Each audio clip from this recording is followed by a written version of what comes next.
You ever have one of those moments where you hear something so outrageous, so lopsided, that you actually laugh at first because it's the only way your brain can process how unfair it is? That's what it felt like the day I stood in my dad's garage and asked if I could borrow his lawnmower, and he said flat out no. No hesitation, no apology, just a firm, dismissive no. Then 2 weeks later, I find out he bought my sister an entire house, not rented, not helped with the deposit, bought outright. You see the contrast, right? I can't touch a lawnmower, but she gets handed a deed. I'll admit, I didn't believe it at first. I thought maybe I misunderstood.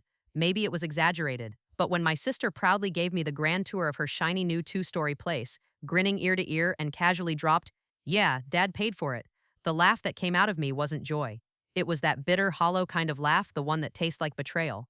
Let me rewind, because this wasn't about a lawnmower or even a house. It was about a lifetime of imbalance. Growing up, I was the oldest, the one who was supposed to set the example, carry the weight, pave the way.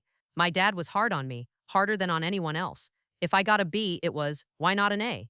If I missed a curfew by 5 minutes, it was lectures and punishments. Meanwhile, my sister, his golden child, could waltz in at 2 a.m., smelling like vodka and perfume, and he'd just sigh and say, "She's young, let her live." It wasn't subtle. He spoiled her, gave her every out, every excuse, every resource. And me? I got tough love. Except it never felt like love, it just felt tough. I told myself for years that maybe that was just how dads treated sons versus daughters. Maybe he thought I'd benefit from being pushed. Maybe he believed it would make me stronger. And to some degree it did. I became independent, self-reliant, the kind of man who doesn't ask for help unless he's desperate. But when desperation finally hit, and I did ask, just once, he shut me down.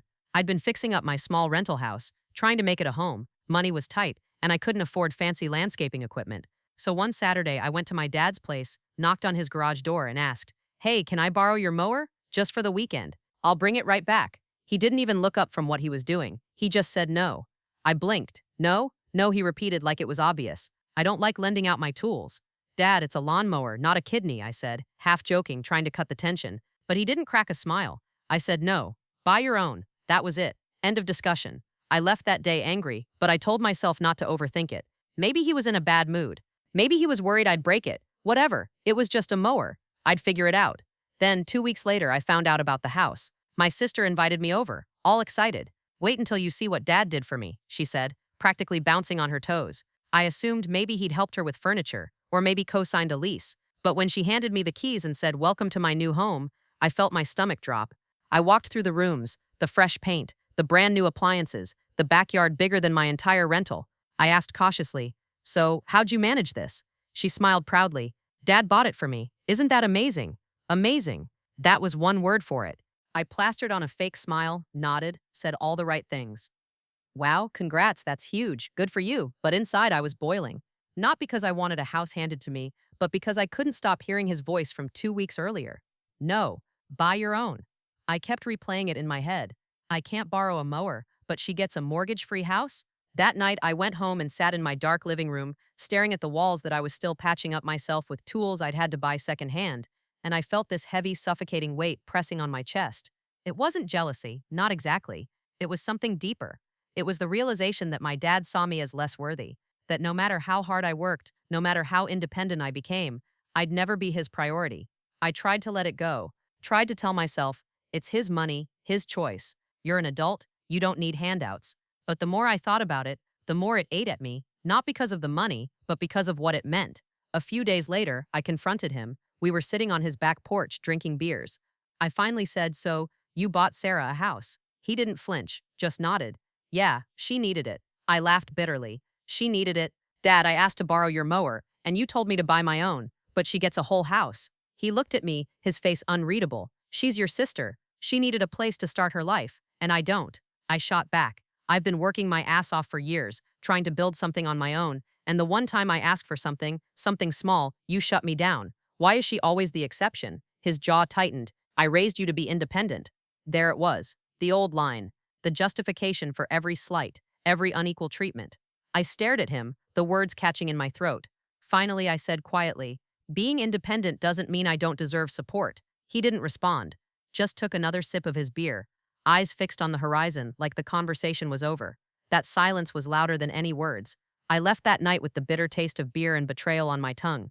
And for the first time in my life, I started to wonder if my dad even liked me, or if he just liked the idea of me as his hardworking, self-sufficient son, useful only because I asked for nothing. The days after that conversation were heavy. My sister called, excited about decorating her new place, asking if I could help with the moving. And you know what? I said yes. Because as angry as I was at my dad, I didn't want to take it out on her. It wasn't her fault she was the favorite, but helping her move into that house, lifting box after box, carrying furniture into rooms bigger than my entire apartment, I couldn't shake the thought. This could have been me. Not the house, but the feeling of being chosen, the feeling of being worth it. And that's what stung the most. Because it wasn't about the house or the mower or the money. It was about what it all symbolized, that my dad's love was conditional. And I was never going to meet the conditions. But here's the thing. Life has a way of forcing you to face truths you'd rather avoid. And what happened in the months after that house was bought? It cracked open everything. Every secret resentment, every buried wound, every lie we told ourselves about being one big happy family. And that's where part one ends, me standing in my sister's brand new living room, smiling through the ache in my chest, while carrying a couch up the stairs, all the while wondering if maybe, just maybe, I'd been the outsider in my own family all along. Helping my sister move into that house was the hardest smile I've ever had to fake.